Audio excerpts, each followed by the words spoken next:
Džihan dolazi u bolnicu i tamo vidi Hančer i Čemila koji čekaju rezultate o Esmi. Ipak, Čemil ne staje sa svojom pričom o tome kako je Esma sve ovo iscenirala i da je već bila u bolnici, tako da će sada sve biti u redu. Džihan govori Čemilu da ipak misli da se ovo stvarno desilo i da sačekaju vesti o njihovoj majici. Doktor izlazi, a Hančer ustaje, pitajući šta se desilo sa pacijentkinjom. Doktor govori da ona imala srčani udar, a tada se svi prisutni pogledaju. Doktor govori da je kritično stanje prošlo, ali još uvijek je nadgledaju. Hančer se osjeća tužno nakon ovoga, jer se seća kako je ostala sa Esmom u bolnici već, ali tada ju je gledala kao nepoznatu ženu punu ljubavi, a sada je situacija drugačija.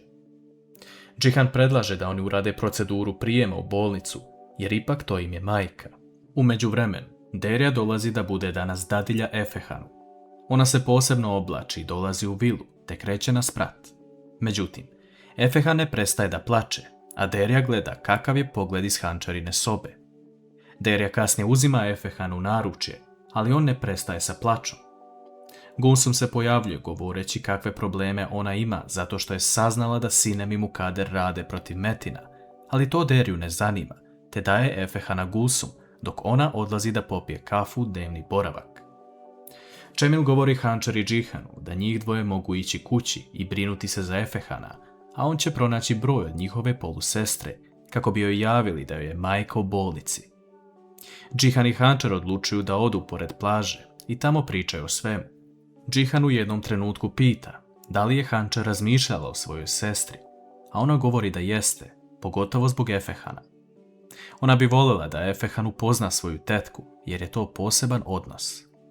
Džihan zagrli Hančer govoreći joj da je baš zato voli, jer ima prelijepo srce i svima bi izašlo u susret. Beren odlazi u Džihanovu kancelariju, ali on nije tu. Metin ulazi u kancelariju govoreći da ju je zvao na telefon, ali da će znati sljedeći put prvo da provjeri ovdje. Beren govori Metinu da nije pristojno to što govori, a on se okreće i govori u sebi da mu to kaže žena koja se nalazi pored oženjenog čovjeka. Čemil odlazi kod Ertugrula kako bi uzeo polusestrin broj iz imenika Esminog telefona koji je ostao tu. Ertugrul i Čemil prvo pričaju o tome što se desilo. Ertugrul razume Čemila zašto je ovo sve uradio i da je ispravno postupio, ali nije smeo da dozvoli sebi da pređe granicu. Čemil govori da on nije izmislio Esminu bolest i nije znao da će se tako završiti. Ertugrul kasnije donosi Čemilu Esmin telefon, a on gleda u imenik, govoreći da ih je sve stavila na brzo biranje i napisala pored sin Čemil, ćerka Hančer. On uzima polusestrin broj i odlazi. Čemil zove prvi put Silu, a nakon što se ona javi, on ne odgovara ništa. On ipak pokušava još jednom i skuplja hrabrosti da joj kaže da je njen brat. Sila se pita da li Čemil zna ko je sa druge strane slušalice, ali on govori da ne želi ništa od nje. On prenosi da je njihova majka ostala u bolnici i da su oni obavili svoju građansku dužnost i odveli je, a ostalo je na njoj. Čemil spušta slušalicu, a Sila razmišlja da su je njena dragocena deca ostavila, tako da ni ona ne mora da žuri. Hančer i Džihan se vraćaju u vilu i Hančer odmah odlazi kod Efehana. Ona uzima Efehana koji plače i nahrani ga, te on prestaje da plače. Mukader govori Džihanu da je Hančer opet otišla od svog deteta, koje ceo dan plače u sobi dok nje nema. Džihan govori majci razlog zašto su danas otišli uopšte iz vile, a to je zato što je Hančerina majka ostala u bolnici. Mukader se nasmeje govoreći da će za 2 dana Hančer dovesti svoju majku u vilu, jer je tako uradila i sa Derijom i sa Čemilom, te da će na kraju svi iz porodice Deviloglu stati u jednu sobu, dok će Hančerina rodbina ostati u vili.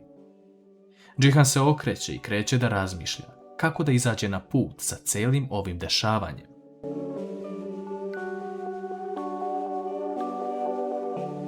Derya se pozdravlja sa Hančer koja je uspavala svog sina i izlazi napolje. Džihan sreće Deryu u hodniku zahvaljujući joj se što je pričuvala Efehana danas.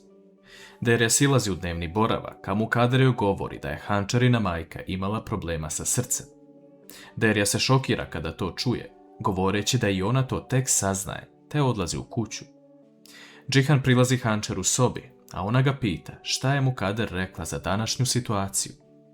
Džihan govori da ga to ne zanima, a Hančer mu kaže da je sada konačno odlučila šta da uradi. Ona do sada nije imala majku, tako da ne želi ni sada šta god se desilo. Gusum kasnije budi Deriju, koja se umorila nakon napornog dana, govoreći da ih je Džihan pozvao na večeru u znak Hančarinog rođendana. Nakon što dođe u vilu, Derija odlazi kod Čemila u sobu sa Emirom, govoreći da shvata šta se danas desilo, a Emir mu poželi brz oporavak. Za vreme večere, Džihan ustaje i drži govor o tome da se od sada stvari u vili menjaju. On govori da će od sada svi postupati prema svima sa znakom poštovanja, jer će samo tako držati lepu atmosferu u vili, jer su stvari na poslu postale bolje, tako će i ovdje. Mukader govori da je čak htjela da je Hančer zove majkom, a nakon današnjeg dana će to biti još teže.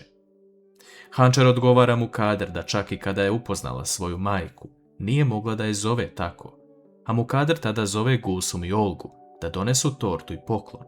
Olga donosi lepu rođendansku tortu Hančer, a Mukader joj prilazi i stavlja 6 zlatnih narukvica na Hančerinu ruku za svaku godinu koju je čekala unuka i svog nasljednika. Ovaj Mukaderin potez začudi sve ukućane, kako je ona odjednom preokrenula igru i zapravo radi nešto u Hančerinu korist. S druge strane, Sila se sprema kako bi otišla kod svoje majke u bolnicu, a Engin govori da će i on krenuti sa njom. Međutim, Engin odlazi u sobu da se spremi i dobija poziv od Sefera da za pola sata dođe na određenu lokaciju.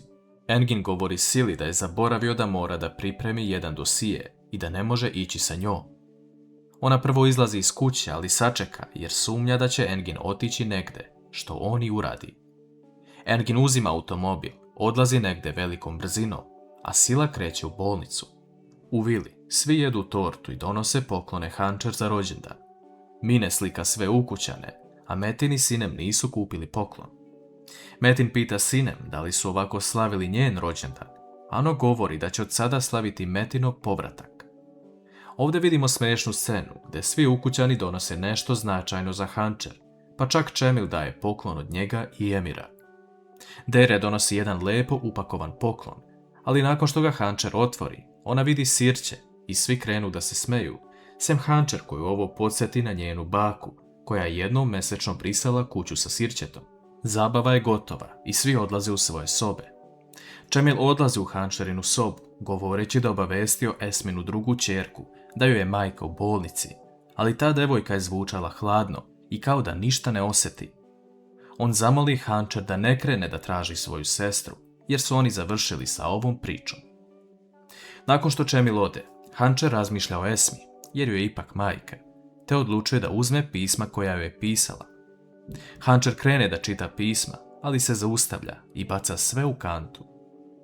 S druge strane zida, Čemil zove bolnicu i traži informaciju kako je Esma Kaja. Osoblje mu govori da informacije daju samo porodici, ali Čemil ne može da izgovori da joj je on sin, te prekida vezu. Vidimo da i Hančer i Čemil još uvijek brinu za svoju majku, ali da li će joj ikada moći da oproste?